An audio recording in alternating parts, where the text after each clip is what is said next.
नाशिकमध्ये गोदावरी नदीच्या पाणी पातळीमध्ये वाढ, रामकुंड परिसरामधील टपऱ्या दुकानं हटवण्यासाठी सुरुवात, नागरिकांना प्रशासनाकडून सतर्कतेचा इशारा।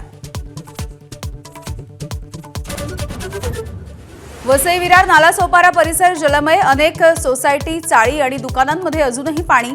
वसई ते नालासोपारा रेल्वे रूळ पाण्याखाली।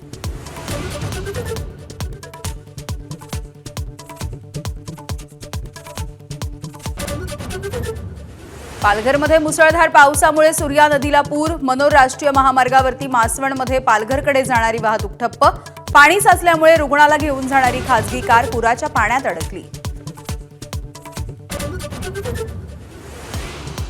राम मंदिरामधल्या दानचोरी प्रकरणी काँग्रेसचं आंदोलन मोठं होऊ नये म्हणून ढगफुटीची अफवा, हर्षवर्धन सपकाळ यांचा मुख्यमंत्र्यांवर मोठा आरोप।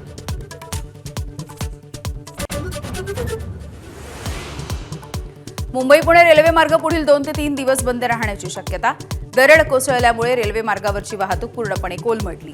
17 गाड्या रद्द, 31 गाड्यांचे मार्ग बदलले।